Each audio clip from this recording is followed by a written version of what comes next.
السلام عليكم ورحمة الله وبركاته. بسم الله الرحمن الرحيم. الحمد لله رب العالمين والصلاة والسلام على رسوله الكريم وعلى آله وصحبه أجمعين.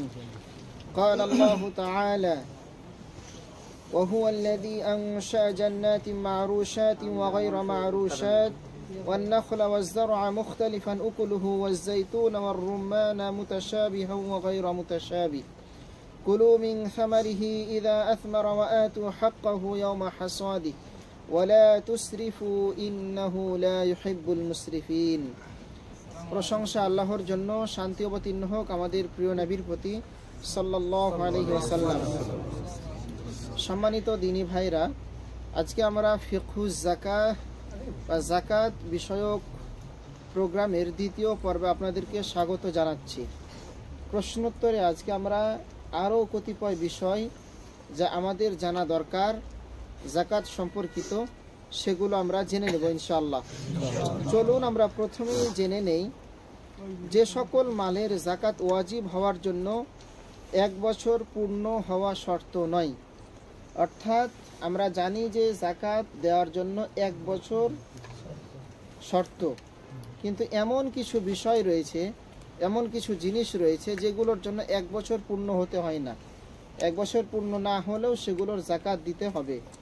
চলুন আমরা জেনে নেই যাকাত ফরজ হওয়ার জন্য যেসব মালে পূর্ণ 1 বছর মালিকানার শর্তারোপ করা হয়েছে এবং যেসব মালে করা হয়নি, এ দুটির মধ্যে পার্থক্য হলো একটা হচ্ছে বর্ধনশীল আর একটা হচ্ছে অবর্ধনশীল। একটা হচ্ছে বর্ধনশীল আর একটা হচ্ছে অবর্ধনশীল। যেমন আপনার যাকাত 1 বছর হওয়ার জন্য ফরজ হলো নগদ অর্থ, স্বর্ণ ইত্যাদি এগুলো, কিন্তু এমন কিছু বিষয় রয়েছে যেমন আপনার শস্য দানা রয়েছে, এগুলো কিন্তু বাড়বে না, এগুলোর জন্য 1 বছর হওয়া শর্ত নয়। এগুলোর জন্য শর্ত হলো ফসল পরিপক্ক হলে আপনি সেটা ঘরে তুললেই ওটার উপর আপনার যাকাত ফরজ হয়ে যায়, ওয়াজিব হয়ে যায়, যেটাকে আমরা অয়সর বলে থাকি। বিস্তারিত আমরা বলবো। এখানে মাটি থেকে উৎপন্ন শস্য ও ফল, যেগুলো মাটি থেকে উৎপন্ন হয়, উৎপাদন হয়, এ সকল শস্য ও ফলের জন্য 1 বছর পূর্ণ হওয়া শর্ত নয়। মানে এখন দেখা যাচ্ছে যে বছরে 3 মৌসুমে ধান হচ্ছে, আগে একটা মৌসুমে ধান হতো, তো এখন আমরা একটা মৌসুমে ধান পেলাম, তো 1 মৌসুমের ধান দিব নাকি 3 মৌসুমের ধান দিব? বছরে 3 মৌসুমেরই ধান দেওয়া লাগবে, কারণ 3 বার আমরা ঘরে ধান উঠাচ্ছি। চলুন আমরা দেখে নিই আল্লাহ তাআলা কি বলছেন এ ব্যাপারে। আল্লাহ তাআলা বলছেন, যে আয়াতটি আমরা প্রথমে পাঠ করেছি, তিনি লতা ও বৃক্ষ উদ্যান সমূহ সৃষ্টি করেছেন। গাছপালা, বৃক্ষ, তরু লতা আল্লাহ তাআলাই সৃষ্টি করেছেন, এবং খেজুর বৃক্ষ, বিভিন্ন স্বাদ বিশিষ্ট খাদ্যশস্য যেমন জাইতুন অথবা ডালিম ইত্যাদি সৃষ্টি করেছেন। এগুলি একে অপরের সদৃশ ও বিসদৃশ। যখন তা ফলবান হয় এবং তা আহার করার সময় হয় এবং যেই দিন ঘরে তুলবার সময় হয়, সেই দিন এগুলোর যাকাত প্রদান করবে, আর এগুলোর ক্ষেত্রে অপচয় করবে না। নিশ্চয় আল্লাহ অপচয়কারীকে পছন্দ করেন না।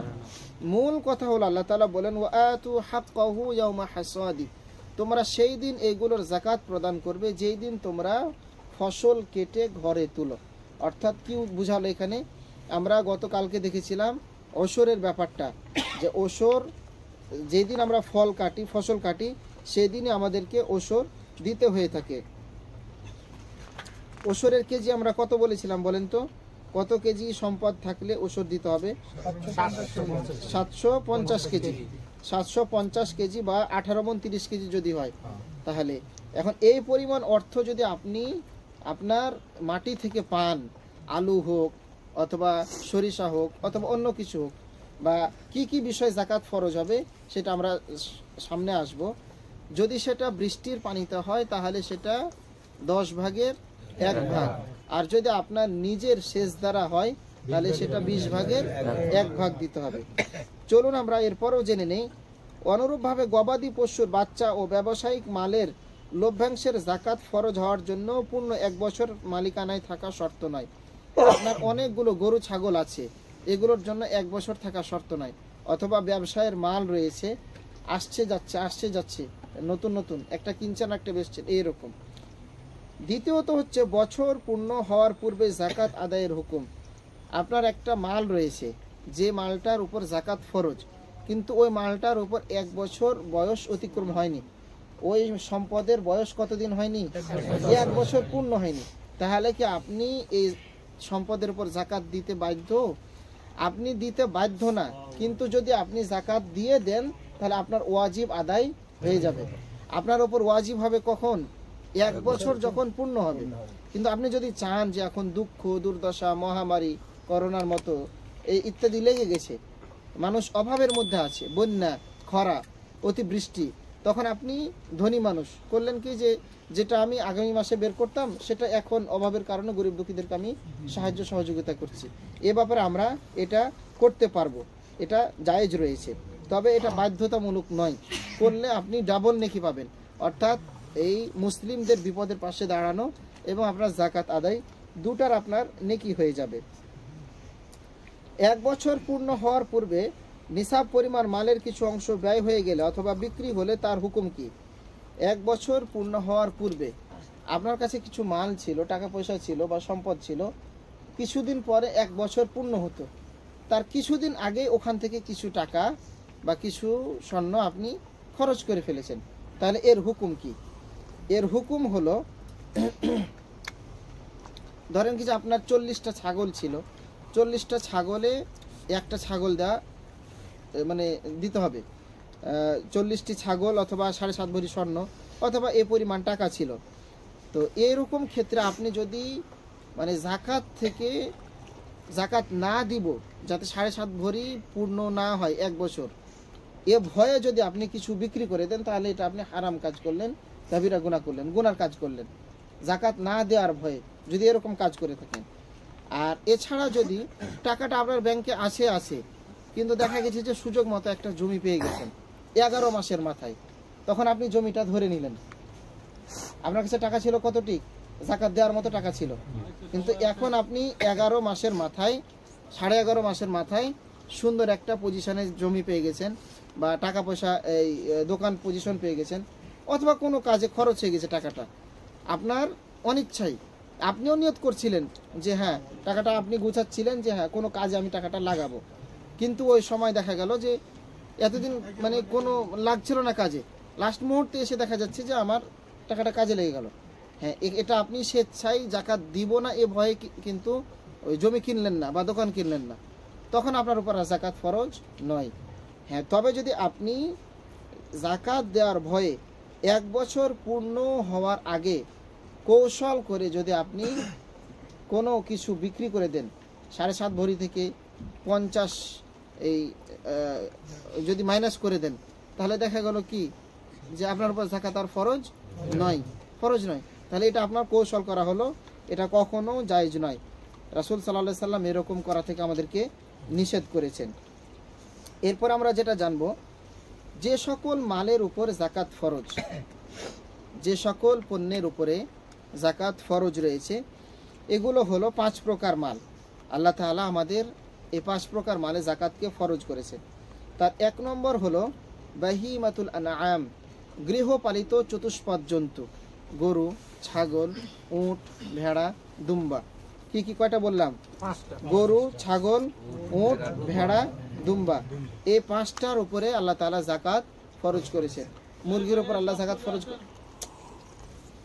মুরগির উপর জাকাত আল্লাহ ফরজ করেন নাই, হাঁসের উপর আল্লাহ তাআলা জাকাত ফরজ করেন নাই। আল্লাহ কয়টা জিনিসের উপর জাকাত ফরজ করেছেন? 5টা জিনিসের উপর আল্লাহ তাআলা জাকাত ফরজ করেছেন। আল্লাহ রাসূল সাল্লাল্লাহু আলাইহি সাল্লাম বলছেন, এই 5 প্রকার মানে পশুতে যে ব্যক্তি জাকাত দিবে না, আগেকার দিন আমরা দেখতাম যে গোয়ালে অনেক গরু থাকতো, তখন জাকাত দেওয়ার নিয়ম ছিল। আবার কয়টাতে কিভাবে জাকাত দিতে হবে সেটা আমরা বিস্তারিত একটু পরে আসছি। আল্লাহ রাসূল সাল্লাল্লাহু আলাইহি সাল্লাম বলছেন, মা মিন রাজুলিন তাকুনা লাহু ইবিলুন আও বাকারুন আও গানামুন লা ইউদ্দি হাক্কাহা ইল্লা উতিয়া বিহি ইয়াওমাল কিয়ামাতি আ'যামু মা তাকুনা ওয়া আসমানাহু। প্রত্যেক গরু, উট, ছাগলের অধিকারী ব্যক্তি যে তার জাকাত আদায় করবে না, নিশ্চয় কিয়ামতের দিন তাদেরকে আনা হবে। যে সকল উট, গরু, ছাগলের আপনি জাকাত দিতেন না, সেগুলোকে কিয়ামতের দিন আপনার কাছে আনা হবে। তার আগের আকৃতির নাই, তার চাইতে বহু গুণ বিরাট করে বড় করে ওগুলোকে আনা হবে অতি মোটা তাজা অবস্থায়। আপনি যে দুর্বল গরুর জাকাত দেন নাই, কিয়ামতের দিন আপনাকে হুড়া দেওয়ার জন্য, ঠেলা দেওয়ার জন্য, লাথি দেওয়ার জন্য ওটাকে অনেক বড় করে মোটা তাজা শক্তিশালী করে আল্লাহ তাআলা আনবেন। তারা দলে দলে তাকে মারাতে থাকবে। কালকে আমরা বলছিলাম না যে ফুটবলের মতো। তো এখন আপনার 1000 জাকাত গরু ছিল, 1000 গরু যদি আপনাকে লাথাতে থাকে, আপনি একটা মানুষ, আপনি থাকবেন? তাহলে জাকাত না দেওয়ার পরিণতি কতটা ভয়াবহ। ঠিক উট ওই রকম, ছাগলও ওই রকম। এ ব্যাপারে এরকম আল্লাহ তাআলা বলতেন, আল্লাহ রাসূল সাল্লাল্লাহু আলাইহি ওয়াসাল্লাম বলছেন। এরপরে যখন প্রথম সারি শেষ হয়ে যাবে, এরপর দ্বিতীয় সারি আসবে, দ্বিতীয় সারিও তাকে এভাবে লাথাতে থাকবে এরকম পর্যন্ত, ততক্ষণ পর্যন্ত চলতে থাকবে যতক্ষণ পর্যন্ত কিয়ামতের দিন তার হিসাব না নেওয়া হবে। হ্যাঁ, লোকটা জাহান্নামী নাকি জান্নাতি, এটা যখন তার হিসাব না হবে ততক্ষণ পর্যন্ত তার উপর এরকম শাস্তি চলতেই থাকবে। 2 নম্বর যার উপর জাকাত ফরজ সেটা হলো আন-নাকদান, স্বর্ণ ও রৌপ্য, এর উপর জাকাত ফরজ রয়েছে। কারো নিকট যদি নিসাব পরিমাণ স্বর্ণ থাকে, আমরা গতকাল বলেছিলাম 85 গ্রাম, মোটামুটি 85 গ্রাম 7.5 ভরি যদি স্বর্ণ থাকে, এবং রূপা যদি 595 গ্রাম, হ্যাঁ, অথবা সোনার সমান এতটুকু টাকা, স্বর্ণের সমান স্বর্ণের পরিমাণ অর্থ যদি থাকে, অথবা রৌপ্যের পরিমাণ যদি অর্থ কারো নিকট থাকে, এবং সে যদি সেটা জাকাত না আদায় করে, তাহলে এটার উপর জাকাত ফরজ, স্বর্ণ এবং রৌপ্য। আমরা গতকাল বলেছিলাম যারা জাকাত দেওয়ার হকদার সোনার উপর, কিন্তু জাকাত দেয় নাই, ওই স্বর্ণ এবং রূপাটাকে আল্লাহ কি করবেন? উত্তপ্ত করবেন, তাপ দিয়ে তার পিঠে ছেক দেবেন। এটা একটা হাদিস বলেছিলাম। আর একটা বলেছিলাম যে ওগুলোকে আল্লাহ সাপে রূপান্তরিত করবেন, সাপে রূপান্তরিত করে তাদের গলায় ঝুলিয়ে দেওয়া হবে এবং তাদের 2 গালে দংশন করতে থাকবে। এটা কতক্ষণ পর্যন্ত চলতে থাকবে? যতক্ষণ পর্যন্ত তার হিসাব না হচ্ছে ততক্ষণ পর্যন্ত চলতে থাকবে। এই জন্য আমরা চেষ্টা করব এগুলোর জাকাত দেওয়ার। 3 নাম্বার, ব্যবসায়িক পণ্যে জাকাত দেওয়া লাগবে। অরুদ তিজারা মানে ব্যবসা, ব্যবসায়িক যে পণ্য রয়েছে সেগুলোর উপরে জাকাত দিতে হবে। যে সকল মাল লাভের আশায় ক্রয় বিক্রয় করা হয় সে সকল মালের উপর জাকাত ফরজ। আপনি গুদামজাত করেছেন, সেটার উপর জাকাত ফরজ। অথবা আপনি কাপড়ের দোকান আছে বা বিভিন্ন জিনিসের দোকান আছে, বছর শেষে আপনাকে হিসাব করে জাকাত বের করতে হবে। আসছে যাচ্ছে এটা হিসাব ভিন্ন, কিন্তু বছর শেষে যদি দেখেন যে আপনার দোকানে 7.5 ভরি পরিমাণ স্বর্ণের পরিমাণ, এই পরিমাণ ওই আপনার দোকানের মালের টাকা হচ্ছে, তাহলে ওই দোকানের মালের উপরে কি জাকাত ফরজ, ব্যবসায়িক পণ্যে জাকাত ফরজ। 4 নাম্বার হচ্ছে আল হুবুব ওয়াস সিমার, শস্য ও ফল, এগুলোর উপরে জাকাত ফরজ। যেগুলো অর্থাৎ যে সকল শস্য ও ফল গুদামজাত করা হয়, গুদামজাত তো বুঝেন, জমা করে রাখা হয়, কম দামের সময় কিনে স্টক করে রাখা হয়, যেটা আর বেশি দাম উঠবে তখন বিক্রি করবে, ইত্যাদি পণ্য আছে, এগুলো ওজনে বিক্রি হয়, সে সকল ফলের উপর জাকাত ফরজ। যেমন আল্লাহ রাসূল সাল্লাল্লাহু আলাইহি ওয়াসাল্লাম বলছেন গম, জব, খেজুর, কিশমিশ ইত্যাদি। এখন আপনি যদি ধান গুদাম করে রাখেন, স্টক করে রাখেন, তাহলে সেটার উপরে জাকাত আসবে, মানে এগুলো উপর কিয়াস করে ওগুলোর উপরে জাকাত আসবে। এগুলো যদি আপনি জাকাত না দেন তাহলে আপনার জন্য এগুলো কখনো কল্যাণ বয়ে আনবে না।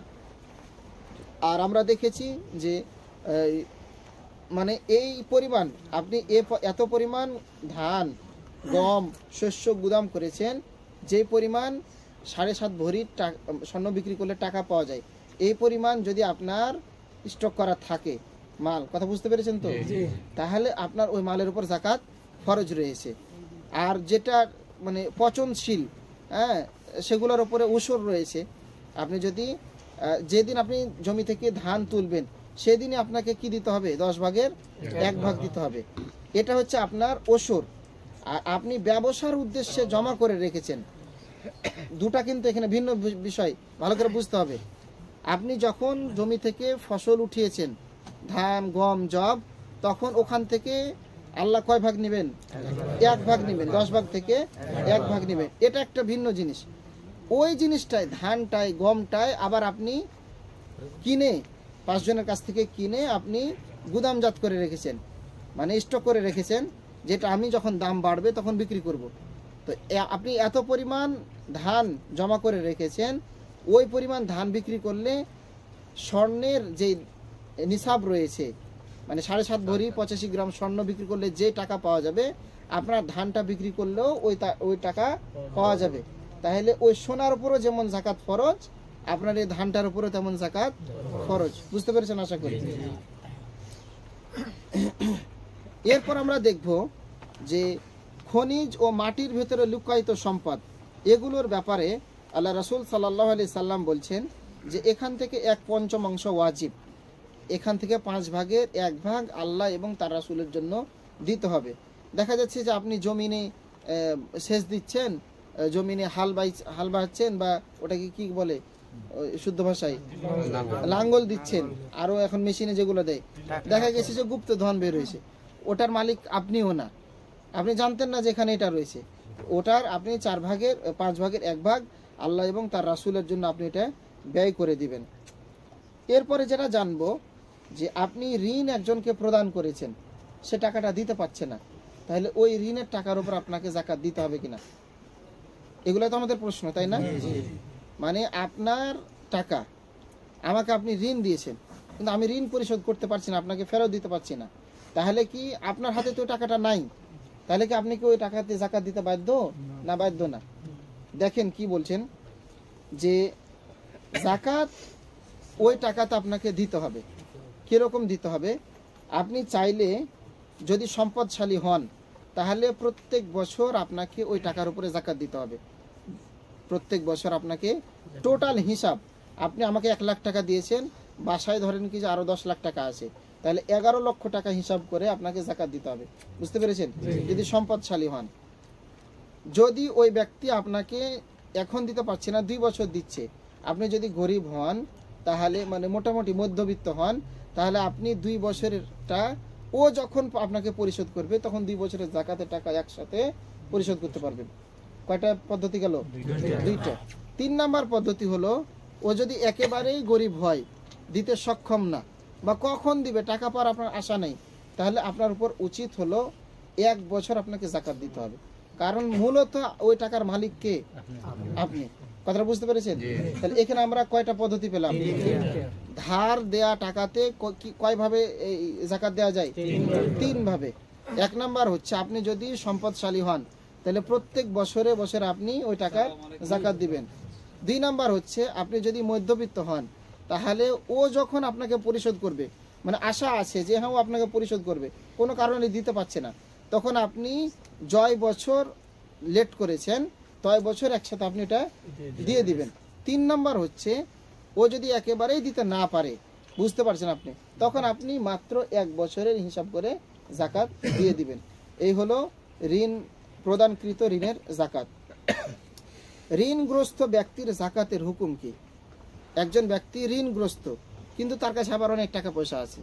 যেমন আপনারা যারা ব্যবসা করেন, দেখা যাচ্ছে যে আপনি কোনো জায়গা থেকে লোন করেছেন, ঋণ করেছেন, অথবা কোম্পানির কাছ থেকে ঋণ করেছেন, আবার আপনার দোকানে দেখা যাচ্ছে যে নিসাব পরিমাণ মাল আছে, দোকান ভর্তি মাল আছে, তাহলে আপনার যাকাতের হুকুম কি? বুঝতে পেরেছেন কি বিষয়টা? মানে এক দিক দিয়ে আপনি দেনাদার, আর এক দিক দিয়ে আপনি হচ্ছেন যাকাত দেওয়ার উপযুক্ত, যাকাত দেওয়ার মতো উপযুক্ত। এখানে যেটা বলবো, ওই ব্যক্তির উপর যাকাত ফরজ, কারণ আল্লাহ তাআলা বলছেন, খুদ মিন আমওয়ালিহিম সাদাকাতান তুতাহহিরুহুম ওয়া তুযাক্কিহিম বিহা, তাদের থেকে তোমরা যাকাত মানে গ্রহণ করো, যেটা তাদের সম্পদকে পবিত্র করবে। মানে এটা তার সারা বছরই চলতে থাকে, কি যে সে কোম্পানির কাছ থেকে কিছু মাল নেয় এবং কিছু টাকা দেয়, আবার কিছু মাল নেয়, আবার কিছু টাকা দেয়, এবং তার সারা বছর দোকানে মাল মজুদ থাকে। তাহলে বছর শেষে হিসাব করে দেখা যাবে যে যে পরিমাণ মাল থাকে, যদি নিসাব পরিমাণ মাল হয়, তাহলে ওই মালের উপরে তাকে যাকাত দিতে হবে। আল্লাহ রাসূল সাল্লাল্লাহু আলাইহি ওয়াসাল্লাম যখন মুআজ রাদিয়াল্লাহু তাআলাকে পাঠালেন ইয়ামেনে, তখন কিন্তু বলে দেন না এভাবে যে ঋণগ্রস্ত ব্যক্তির যাকাত নিবে না, এরকম কিন্তু আল্লাহ রাসূল বলেন নাই। এরপরে যেটা আমরা জানবো পয়েন্ট আকারে, সেটা হলো যাকাত ওয়াজিব হওয়ার জন্য, যাকাত ওয়াজিব হওয়ার পরে তা আদায়ের পূর্বে মালিক মৃত্যুবরণ করলে তার হুকুম কি? একজন ব্যক্তি, তার উপর যাকাত ফরজ হয়েছে, কিন্তু সে ব্যক্তি যাকাত আদায় করতে পারেনি, এমত অবস্থায় সে মারা গেছে, তাহলে তার হুকুম কি? এর হুকুম হলো যে জাকাত আদায়ের পূর্বেই মালিক মৃত্যুবরণ করলে পরিত্যক্ত সম্পদ থেকে তার উপর জাকাত ওয়াজিব বা ফরজ। প্রথমত তাকে ওই সন্তানদের মাঝে সম্পদ ভাগ করার আগে কি করতে হবে? জাকাত। কেননা সে এখনো জিম্মি রয়েছে, যেহেতু জাকাত হচ্ছে এক প্রকার ঋণ। এটা কার হক? গরিবের হক। কালকে বলি না আমরা, এটা গরিবের হক, এটা আপনার টাকা না। তাহলে পরের টাকা আপনার কাছে আছে, গরিবের টাকা আপনার কাছে আছে, তাহলে আপনি দায়বদ্ধ না? তো যতক্ষণ পর্যন্ত ওই ছেলেরা মেয়েরা ভাগাভাগি করবে না, আগে ওই জাকাতের টাকা পরিশোধ করবে, ঋণের টাকাও পরিশোধ করবে, সামনে সেটা আসবে।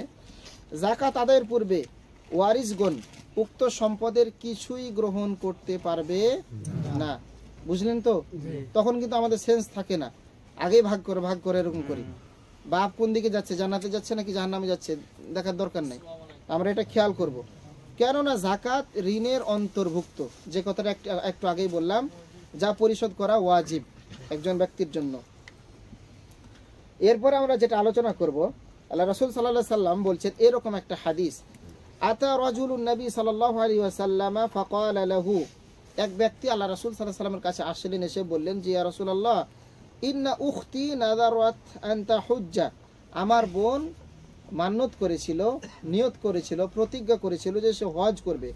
ওয়া ইন্নাহা মাতাত, কিন্তু এমত অবস্থায় সে মারা গেছে। মানে নিয়ত করেছে হজ করবে, প্রতিজ্ঞা করেছে, ওয়াদা করেছে, কিন্তু হজ করার পূর্বে সে মৃত্যুবরণ করেছে। ফাকালা নবী সাল্লাল্লাহু আলাইহি সাল্লাম, অথবা রাসূল সাল্লাল্লাহু আলাইহি সাল্লাম বলেন, লাউ কানা আলাইহা দাইন, তার উপরে যদি দাইন থাকে, দাইন মানে কি? ঋণ। তার উপর যদি দাইন মানে দেনা বলি না আমরা, এই দাইন থেকে আসছে দেনা, বুঝতে পেরেছেন? তার উপরে যদি কোনো দাইন থাকে বা দেনা থাকে, আকুনতা কাদিয়াতুন আকুনতা কাদিয়াহু ক্বালা নাম ক্বালা ফাকদিল্লাহ, যদি তোমার বোনের ওপর ঋণ থাকে, ঋণ আছে কি? তিনি বলেন যে হ্যাঁ আছে। তখন রাসূল সাল্লাল্লাহু আলাইহি সাল্লাম বললেন, হজ আদায় করার পূর্বেই তার ঋণ পরিশোধ করো, মানে তোমার বোনের ঋণ পরিশোধ করো। ফাহুয়া আহাক্কুন বিল কাদাই, কেননা এটা আদায় করার দিক দিয়ে অধিক। মানে একটা জিনিস হচ্ছে গুরুত্বপূর্ণ, দুটো জিনিস আপনার কাছে গুরুত্বপূর্ণ আছে, তো ভাবতে হবে যে দুটাই গুরুত্বপূর্ণ, কিন্তু দুটার মধ্যে কোনটা বেশি গুরুত্বপূর্ণ এটা আপনাকে ভাবতে হবে, তারপর ওটাকে গুরুত্ব দিতে হবে। এখন আপনাকে অফিসে কাজ করেন, ম্যানেজারও ডেকেছে, মুদিরও ডেকেছে, দুটাই ডাক। এখন আপনি কার ডাকে আগে সাড়া দেবেন? মুদিরের ডাকে আগে সাড়া দেবেন। কেন? এটার চাইতে গুরুত্বপূর্ণ কোনটা? মুদিরের ডাক বেশি গুরুত্বপূর্ণ। এরপর দেখবো আমরা জাকাত ওয়াজিব হওয়ার পরে তা আদায়ের পূর্বে নষ্ট বা হারিয়ে গেলে তার হুকুম কি? জাকাত ওয়াজিব হয়ে গেছে কিন্তু আদায় করবেন, এমত অবস্থায় দেখলেন যে তা নষ্ট হয়ে গেছে অথবা হারিয়ে গেছে, তাহলে এ অবস্থায় আপনার জন্য করণীয় কি? আপনার জন্য করণীয় হলো, যদি আপনি অবহেলা ও অসতর্কতার কারণে ওটা হারিয়ে যায় অথবা নষ্ট হয়ে যায়, স্বর্ণটা আপনি এমন এক জায়গায় রেখেছেন, স্বাভাবিক মানুষ দেখলে সেটা চুরি করে নেবে, বা টাকা এমন এক জায়গায় রেখেছেন চুরি করে নেবে, অথবা ধানটাকে জমি থেকে উঠায় এমন জায়গায় রেখেছেন যে বৃষ্টি বাদল আসলে নষ্ট হয়ে যাবে, তাহলে এটা কার কারণে নষ্ট হলো? নিজের কারণে। তাহলে আপনারাই বলেন তো যে এক্ষেত্রে হুকুম কি হবে? তাকে আবার ডাবল টাকা দিতে হবে, কারণ আপনি তার প্রতি কি করেছেন? অবহেলা করেছেন। আর যদি সতর্ক থাকার পরেও যদি হারিয়ে যায়, সিন্ধুকে আপনি স্বর্ণটা লুকিয়ে রেখেছেন, টাকাটা লুকিয়ে রেখেছেন, আপনি গোলার মধ্যে ধানটা সুন্দর করে যত্ন করে রেখেছেন, কিন্তু সেখানে নষ্ট হয়ে গেছে ওটা, অথবা কি হয়ে গেছে? পোকামাকড় ধরে গেছে, তাহলে এটা আপনার ইচ্ছার বিরুদ্ধে, ইচ্ছার বাইরে, তাহলে আপনাকে আর ডাবল জাকাত বের করতে হবে না। আর যদি আপনার অবহেলার কারণে নষ্ট হয়ে যায়, অসতর্কতার কারণে, তাহলে আপনাকে পুনরায় জাকাত আদায় করতে হবে। এরপর আমরা যেটা দেখব, জাকাতের নির্দিষ্ট অংশ বের করার পরে তা হকদারের নিকট পৌঁছানোর পূর্বে নষ্ট হলে বা হারিয়ে গেলে তার হুকুম কি? আগেরটা দেখলাম জাকাতের মাল আছে, আপনি দেওয়ার নিয়ত করেছেন, কিন্তু অসতর্কতার কারণে ওটা নষ্ট হয়ে গেছে। এখন দেখব জাকাতের মাল আপনি আলাদা করেছেন, কিন্তু এখন পর্যন্ত আপনি যে গ্রহণ করবে জাকাত গ্রহীতা তার হাতে তুলে দিতে সক্ষম হননি, তার পূর্বেই ওই জাকাতের সম্পদটা নষ্ট হয়ে গেছে বা হারিয়ে গেছে, তাহলে হুকুম কি? ঠিক ওই আগের মতো। আপনার অসতর্কতা বা অবহেলার কারণে যদি ওই সম্পদ নষ্ট হয়ে যায়, তাহলে দোষী কে? আপনি নিজেই। আর যদি সতর্ক থাকার পরেও, ধরেন যে আপনি খুব সুন্দরভাবে সতর্ক অবস্থায় যাচ্ছেন রাস্তা দিয়ে, এখন স্বর্ণ টাকা যদি খোলামেলা নিয়ে যান, চোর ডাকাত যদি দেখে, তাহলে তো সে নিতেই পারে আপনার কাছ থেকে কেড়ে। সতর্ক থেকে ঢেকে নেওয়ার পরেও যদি আপনাকে আক্রমণ করে, আপনি নিরুপায় হয়ে অস্ত্র ঠেকিয়ে যদি আপনার কাছ থেকে ওটা ডাকাতি করে নেয়, তাহলে আপনি দিতে বাধ্য না, কারণ আপনি সতর্ক ছিলেন। তারপরও আপনার উপর জোর জবরদস্তি করে এটা নেওয়া হয়েছে। পরের প্রশ্ন যেটা আমরা জানবো, জাকাত ওয়াজিব হওয়ার পরে তা আদায়ের পূর্বে বিক্রি করলে তার হুকুম কি? জাকাত ওয়াজিব হয়ে গেছে, জাকাত ওয়াজিব হওয়ার পরে তা আদায়ের পূর্বে জাকাতটা ওয়াজিব হয়েছে আপনার কোনো মালের উপরে, কিন্তু এখন দেখলেন যে ভালো রেট পাচ্ছেন, বিক্রি করে দিতে চাচ্ছেন, তাহলে এটার হুকুম কি? কিন্তু আপনি ওর মধ্য থেকে জাকাত বের করেননি, টোটাল সম্পদটা আপনি বিক্রি করে দিতে চাচ্ছেন, তাহলে তবে বিক্রেতার উপর উক্ত সম্পদের উপর জাকাত আদায় করা ওয়াজিব। আমরা যখন ওয়াজিব বলবো তখন আপনারা বুঝবেন যে ফরজ। ওয়াজিব যেখানে বলবো তখন বুঝবেন ফরজ, অর্থাৎ অবশ্যই তাকে উক্ত বিক্রয়কৃত সম্পদের জাকাত আদায় করতে হবে। মানে ওই সময় আপনি বেশি ভালো রেট পেয়েছেন, দাম পেয়েছেন, বিক্রি করতে আপনার কোনো বাধা নিষেধ নেই, কিন্তু আপনি টোটাল অ্যামাউন্টটা হিসাব করে তখন আপনি জাকাত বের করে দিবেন। ইসলাম কত প্রশস্ত, কত উদার, আপনাকে বাধ্য করে না যে তুমি এখন এটা চেপে ধরে রাখো।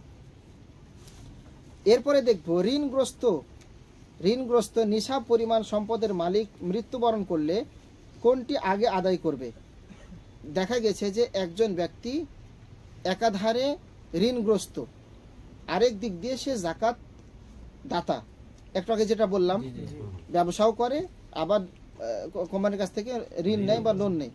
দেখা গেছে আপনি একদিক দিয়ে জাকাত দাতা, আবার আরেক দিক দিয়ে আপনি ঋণগ্রস্ত, তাহলে কি করবেন?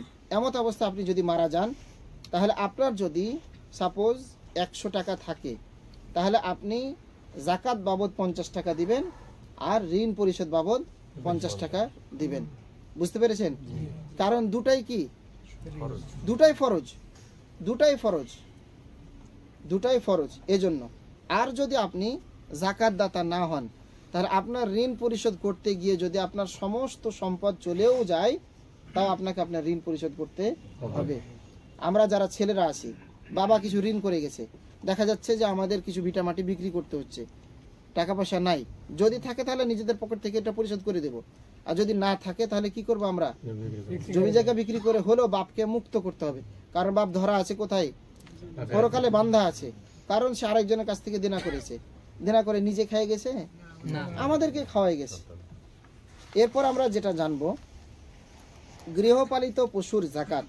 আমরা গৃহপালিত পশু কয়টা পেয়েছিলাম বলেন তো? 5টা পেয়েছিলাম, যেখানে আমরা দেখব ওই 5টার জাকাত ফরজ হওয়ার জন্য কি কি শর্ত। 1 নম্বর শর্ত হচ্ছে সেটা নিসাব পরিমাণ হওয়া, অর্থাৎ সেটা পূর্ণ পরিমাণ হওয়া, নিসাব পরিমাণ হওয়া। যেমন আমরা আসছি পরে, গরুতে কতটি, ছাগলে কতটি, উঁটে কতটি। যেমন গরু হলো, ছাগল, ভেড়া, দুম্বা এগুলো হচ্ছে 40টি, গরু হচ্ছে 30টি, আর উঁট হচ্ছে 5টি। ছাগল, ভেড়া, দুম্বা এগুলো যদি 40টির কমে হয় তাহলে তার উপর জাকাত ফরজ নয়। তবে হ্যাঁ, সেগুলো জমিতে খেয়ে মানুষ হতে হবে। আপনি ফার্মে মানুষ করছেন, প্রত্যেক দিন একটা গরুর পিছনে 200, 250, 300, 500, 600 টাকা খরচ করছেন, ওগুলোর উপরে নয়। যেগুলো বিচরণশীল, মানে মাঠে ঘাস খেয়ে যেগুলো বড় হয়, এগুলো। ছাগল কয়টা? 40টা, আর উঁট হলো 5টা। 4টা হলে আবার জাকাত ফরজ নয়। তো 5টা উঁট হলে কিভাবে জাকাত ফরজ, সেটা আমরা একটু পরে আসছি। তাহলে 1 নাম্বার হলো নিসাব পরিমাণ হওয়া, মানে 40টা হওয়া অথবা 30টা হওয়া অথবা 5টা হওয়া। 2 নাম্বার হলো ওই যে 1 বছর মালিকানায় থাকা, 1 বছর মালিকানায় থাকতে হবে। 3 নাম্বার শর্ত হলো সাইমা, মানে বিচরণশীল, মানে ঘরে মানে গৃহবদ্ধভাবে আপনি লালিত পালিত করছেন এমনটা না, বিচরণশীল মানে চড়ে বেড়ায়, মানে মাঠে ময়দানে ক্ষেত খামারে খেয়ে। যেটা আগে দেখতাম কারো মানুষের 100-200 গরু থাকতো, একটা রাখাল থাকতো, নিয়ে বেড়াতো, এরকম আমরা ছোটতে দেখেছিলাম, এরকম। এ হলো 3 নাম্বার। এখন আমরা দেখব গৃহপালিত পশুর জাকাত আদায়ের নিয়ম। তাহলে আমরা দেখলাম গৃহপালিত পশুর জাকাত ফরজ হওয়ার জন্য কয়টা শর্ত? 3টা শর্ত। 1 নাম্বার নিসাব পরিমাণ হওয়া, পরিমাণ মতো হওয়া। 2 নাম্বার হচ্ছে সেটা কি আপনারা বলেন না, বিচরণশীল হওয়া, ক্ষেত খামারে মাঠে খেয়ে বেড়া। আর 3 নাম্বার হচ্ছে সেটা 1 বছর পূর্ণ হওয়া। 1 বছর পূর্ণ না হলে সেটার উপরে জাকাত ফরজ নয়। এরপর আমরা দেখব ছাগলের জাকাত। খুব ভালো করে খেয়াল করবেন, সবাইকে বলছি যারা ঝিমাচ্ছে একটু বলবেন, খুব ভালো করে খেয়াল করবেন। ছাগলের হিসাব 40টি থেকে 120টি ছাগলের জন্য একটা ছাগল জাকাত দিতে হবে। মানে 39টা ছাগল হলে তার উপরে জাকাত ফরজ নয়। তাহলে ছাগল যদি 40টা থেকে কয়টা পর্যন্ত 120টা পর্যন্ত হয়, তাহলে কয়টা ছাগল দিতে হবে? একটা দিতে হবে। মনে থাকবে তো? আচ্ছা, 121 থেকে 200 পর্যন্ত যদি হয়, 121 থেকে 200 পর্যন্ত যদি ছাগল হয়, তাহলে সেখানে ছাগল দিতে হবে 2টা। 3 নাম্বার হচ্ছে 201 থেকে 300 পর্যন্ত যদি ছাগল হয়, তাহলে ছাগল দিতে হবে 3টা। এরপরে প্রত্যেক 100-এর জন্য, প্রত্যেকটি 100-র জন্য একটা করে। বুঝতে পেরেছেন? প্রথমে কি বলা হলো যে 40-এর আগে কোনো জাকাত নেই, মানে 40 হলে দিতে হবে, 39 হলে জাকাত নেই। তাহলে 40 থেকে 120 পর্যন্ত হলে একটা, 121 থেকে 200 হলে 2টা, 201 থেকে 300 হলে 3টা। আর এরপরে যত 100 বাড়বে একটা করে ছাগল বাড়তেই থাকবে। গরু কিভাবে জাকাত দিবেন? তবে এই গরুগুলো কিরকম হতে হবে? ফার্মের কি বললাম? বিচরণশীল। গরুর জাকাত হচ্ছে 30 থেকে 39 পর্যন্ত তবে 2য় বছরে পদার্পণকারী গরু দিতে হবে। আপনার গরু 29টা হলে জাকাত নাই, মাঠে যেগুলো চড়ে বেড়ায় এগুলো। তো 30 থেকে 39 পর্যন্ত তবে এটাকে হচ্ছে যে গরুটা 1 বছর অতিক্রম করে 2য় বছরে পড়েছে, এরকম গরু একটা দিতে হবে। এরপরে যদি 40 থেকে 59 পর্যন্ত হয়, তাহলে আপনাকে 3য় বছরে যে গরুটা পদার্পণ করেছে, মানে যে গরুটার বয়স 2 বছর পার হয়ে 3 বছরে পড়েছে, বুঝছেন তো?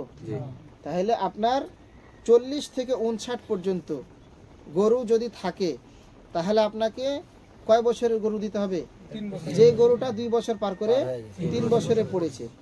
60 থেকে 69 পর্যন্ত যদি গরু থাকে, তাহলে তাকে 2টি তাবি দিতে হবে। তাবি বলেছিলাম যেটা 1 বছর পার হয়ে 2 বছরে পড়েছিল, এরকম গরুকে তাবি বলে। এর কম যদি হয় তাহলে জাকাত নেই। এরপর বলছে 70 থেকে 79টি যদি হয়, তাহলে একটি তাবি, একটি মুসিন্না দিতে হবে। এত বিস্তারিত আমাদের যেহেতু দরকার নেই, সেগুলো আমরা বিস্তারিত জানছি না সময় এর কারণে। এরপর আমরা দেখব উটের জাকাত। যদিও আমাদের উট নেই, তারপরেও জেনে রাখাটা আমাদের জন্য ভালো যে উটের জাকাত আমরা বলেছিলাম 5টি উট পর্যন্ত কোনো জাকাত নেই। যখন আপনার এই 4টি উট থাকবে তখন জাকাত নেই। যখন 5টি উট হবে, 5 থেকে 9 পর্যন্ত যদি আপনার কাছে উট থাকে, তাহলে আপনার উপর একটা উট দিতে হবে না, একটা ছাগল দিতে হবে। আমরা জানি যে আপনারা উট বলবেন। 5 থেকে যদি 9 পর্যন্ত উট থাকে, তাহলে একটা উটের দাম কত চিন্তা করে দেখেন। আল্লাহ কি এত অবিচার করছে নাকি? তাহলে 5 থেকে 9 পর্যন্ত যদি উট থাকে, তাহলে আপনাকে একটা ছাগল দিতে হবে। এরপরে যদি 10 থেকে 14 পর্যন্ত উট থাকে, তাহলে 2টা ছাগল দিতে হবে। 15 থেকে 19 পর্যন্ত যদি উট থাকে, তাহলে 3টা ছাগল দিতে হবে। এরপর 20 থেকে 24 পর্যন্ত যদি থাকে, তাহলে 4টা ছাগল দিতে হবে। এখন 25-এ যদি পড়ে যায় উটের সংখ্যা, তাহলে কিন্তু এখন হিসাব অন্য। এখন হিসাব কি হবে? অন্য হবে। 25 থেকে 35 পর্যন্ত যদি বিনতে মাখাজ আপনার কাছে উট থাকে, তাহলে একটা বিনতে মাখাজ দিতে হবে।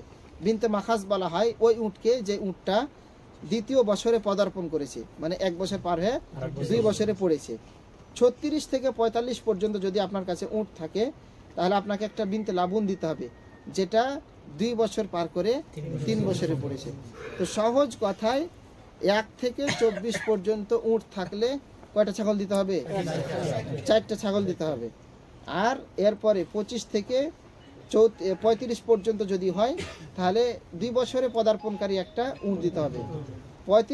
36 থেকে যদি আবার 45 পর্যন্ত হয় তাহলে দেখা যাবে যে 3 বছরে পড়েছে এরকম একটা উট দিতে হবে। এই ছিল গরু আর হচ্ছে ছাগল, উট। তো উট এই ছাগলের সাথে দুম্বা 1 সমান, আর গরুর সাথে মহিষ। গরুর যেই জাকাতের নিসাব, মহিষেরও সেই জাকাতের নিসাব। ওটা এখানে আলোচনা হলো না, কিন্তু আপনারা বুঝে নেবেন। বুঝছেন তো? গরুর যেভাবে জাকাত বের করবেন, মহিষেরও ভাবে জাকাত বের করবেন। ছাগলের যেভাবে জাকাত বের করবেন, দুম্বারও সেভাবে জাকাত বের করবেন। এখন জাকাত বের করতে গিয়ে কোনগুলা দিবেন? যেটা সবচেয়ে খারাপ, ন্যাংরা, খানা মরা, এগুলা দিবেন? ছাগল, গরু না। কিরকম দিবেন আমরা বলি, এখানে বলবো। গৃহপালিত পশুর জাকাত আদায়ে কতিপয় লক্ষণীয় বিষয়। আমরা এই কাজটাই করি। যেখানে সবচেয়ে কম দামে শাড়ি পাওয়া যায় জাকাত দেওয়ার জন্য, ওখানে আমরা কন্ট্যাক্ট করি না? পচা শ্যামাই যেখানে পাওয়া যাবে ওখানে কন্ট্যাক্ট করি। আমাদের চরিত্র তো এটাই। আল্লাহ বলছে এটা দেখেন, যে এগুলো জাকাত দেওয়ার জন্য খেয়াল রাখতে হবে যেন সেগুলো দোষ ত্রুটি মুক্ত হয়, কানা, ন্যাংরা, খোড়া অথবা জীর্ণ শীর্ণ, গায়ে কোনো মাংস নেই, ভালোগুলো আপনি বাছাই করে রাখলেন, আর এরকম মানে অসুস্থগুলো আপনি দিলেন। ওই যে এক ব্যক্তির ঘটনা পড়েন না একটা হাদিসে, 3 ব্যক্তি, অন্ধ, কানা আর ল্যাংড়া, নাকি না ধবল রোগ ছিল। তখন ওরা সবাই দিতে নারাজ হয়েছিল। ফকির সেজে একজন আসছে, সবাই দিতে নারাজ হয়েছে, কিন্তু অন্ধ দিতে রাজি হয়েছিল, তাই না? তো বললো যে আমার তো কিছুই ছিল না, আল্লাহ আমাকে দিয়েছেন। কয় তোমার যেটা ইচ্ছা, যেটা খুশি সেটা তুমি নিয়ে যাও। আসলে কি সে নিতে এসেছিল? সে তো নিতে আসে না। আল্লাহ তাকে পরীক্ষা করার জন্য, যে সে তার আগের অবস্থা ভুলে গেছে নাকি মনে আছে। আমরাও যেন আমাদের আগের অবস্থা ভুলে না যাই। সৌদি আরবে এসেছি, টাকা কামাই করছি, জাকাত দিতে গিয়ে ওই পচাগুলো দিচ্ছি, খারাপগুলো দিচ্ছি, গরিব মিসকিনকে ভুলে যাচ্ছি, এরকম যেন না হয়। আমরা তো আগের অবস্থায় ফিরে যেতে পারি। কত হাজার হাজার প্রবাসী আছে দেশে গিয়ে আবার কি করছে? রাজমিস্ত্রির কাজ করছে।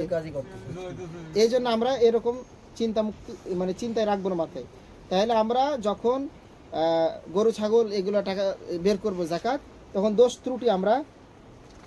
দোষ ত্রুটি মুক্ত রাখবো। দ্বিতীয় যেটা, শরীয়ত কর্তৃক নির্ধারিত বয়সের হওয়া। দেখা যাবে যে এই যে বললো না যে 2 বছরে পদার্পণকারী, 3 বছরে পদার্পণকারী, ওই রকম গুলা দিব। দেখা গেছে যে ছোটগুলা দিব না, 1 বছরের গুলা যেগুলো ক্যাট আছে এগুলো দিব না, ভালোগুলো আমরা দিব। 3 নাম্বার হচ্ছে যে আল্লাহ আপনার উপর অবিচার করেননি, পশুটা হতে হবে মধ্যম মানের, না আপনিও ঠকবেন না আল্লাহকেও ঠকাবেন। কথা বুঝেছেন কি? হাবিল কাবিলের কারটা আল্লাহ কোরবানি কবুল করেছিল? হাবিলেরটা আল্লাহ কবুল করেছিল। আসলে কি আল্লাহ গোশত, রক্ত এগুলো কিছু চাই? নেন? আল্লাহ তো কিছুই নেন না। এই জন্য আমরা দেওয়ার সময় এই ভালো জিনিসটা দেব। এরপর আমরা দেখব যে নিসাব পরিমাণ পশুর মালিক একাধিক হলে জাকাত আদায়ের হুকুম। ধরেন কি যে বিষয়টা এরকম যে আপনি আর আপনার দোস্ত 2 জনে একসাথে এই গরু, ছাগলের একটা করছেন, উদ্যোগ নিয়েছেন, উদ্যোক্তা ব্যবসা করছেন, বা এগুলো চাষ করছেন, বা এগুলো আপনি পালছেন। এক্ষেত্রে হুকুম কি? এক্ষেত্রে হুকুম হলো, কেউ বলেছেন যে এক একজন এক একটার মালিক। ধরেন কি 40টা ছাগলের কমে তো জাকাত নেই, এখন আপনার আছে 20টা, তার আছে 20টা। তো কেউ মত দিয়েছেন যে যেহেতু পূর্ণ মালিকানা ওই 20টার উপরে আপনার নাই, আপনার মালিকানা রয়েছে কোন 20টার উপরে? আপনার যেই 20টা। তো কেউ বলছেন যে তার উপরে জাকাত ফরজ নাই। আবার কেউ বলছেন যে যদিও তারা 2 জন শেয়ারে আছে, কিন্তু একটাই তাদের লক্ষ্য উদ্দেশ্য কি, যে এখান থেকে আমরা কিছু মুনাফা অর্জন করব, এখান থেকে কিছু লাভ করব। কথাটা বুঝতে পেরেছেন? এজন্য কেউ বলছেন যে নিসাব পরিমাণ হলেই তাতে জাকাত দিতে হবে। তবে কিরকম, এখানে কয়েকটা অবস্থা বর্ণনা করেছে। এখানে বলছে যে 5টি বিষয় একজনের পশু অন্যজনের পশু থেকে আলাদা হবে না। মানে আপনার পশুটা আর আপনার দোস্তের পশু থেকে আলাদা হবে না। কীরকম, যে আপনি যে পাঁঠা দিয়ে সার দিয়ে ওকে মানে বীজ দেওয়াচ্ছেন, হ্যাঁ পাঁঠা দেওয়াচ্ছেন, তো ওই একই পাঁঠা দিয়ে একই ওই সার দিয়ে আপনারটাকেও দিতে হবে, ওরটাকেও দিতে হবে। বুঝতে পেরেছেন তো? 2 নাম্বার হচ্ছে যে একাধিক মালিকের মিশ্রিত সকল পশু একই সময়ে একই মাঠে একই চারণভূমিতে একই ক্ষেতে তারা মানে চরবে, খাওয়া দাওয়া করবে। মানে আপনার 20টা ছাগল ওর 20টা ছাগল এক জায়গাতেই এক মাঠেই চরবে। দ্বিতীয়ত হচ্ছে একাধিক মালিকের মিশ্রিত সকল পশুর চারণভূমি একই হতে হবে, এক সময়েও চরতে হবে, আবার একই মাঠে চরতে হবে। 3 নাম্বার, এটা হলো। 4 নাম্বার হচ্ছে যে একাধিক মালিকের সকল পশুর দুধ দহনের স্থান এক জায়গাতেই হতে হবে। যখন দুধটা দহন করবে তখন এক জায়গাতেই দুধটা দিতে হবে, যাতে যেহেতু দুজনে একসাথে আপনারা এটা মানে পরিচালনা করছেন। 5 নাম্বার হলো একাধিক মালিকের মিশ্রিত সকল পশুর রাত্রি যাপনের স্থান এক জায়গায় হতে হবে, মানে এক জায়গাতে একটা গোয়াল ঘরেই সব পশুগুলো থাকবে, এটা আপনাকে নিশ্চিত করতে হবে। এরকম যদি হয় তাহলে যারা বলছেন যে যাকাত দিতে হবে, 2 জন মালিক একসাথে নিসাবের মালিক হলে তাহলে এই 5টা শর্ত তারা আরোপ করেছেন।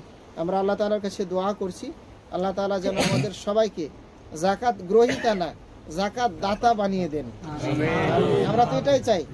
আল্লাহ বলছেন যে নিচের হাতের চাইতে উপরের হাত অনেক উত্তম। আমরা চাই যে আমরা যে দুঃখ দুর্দশা অভাবের মধ্যে আছি, আমরা তো বুঝি যে পেটে ক্ষুধা আছে কিন্তু আমরা মুখ খুলতে পারি না, আল্লাহ যেন আমাদেরকে এমন ধনী বানায় দেয় ওইরকম ক্ষুধার্ত মানুষকে যেন আমরা পাশে দাঁড়াতে পারি। এই আশাবাদ ব্যক্ত করে আজকের আলোচনা আমরা এখানে শেষ করছি। ওয়া সাল্লাল্লাহু ওয়াসাল্লাম আলা নবিয়িনা মুহাম্মদ ওয়া আলা আলিহি ওয়া সাহবিহি আজমাইন। আসসালামু আলাইকুম ওয়া রাহমাতুল্লাহি ওয়া বারাকাতুহু।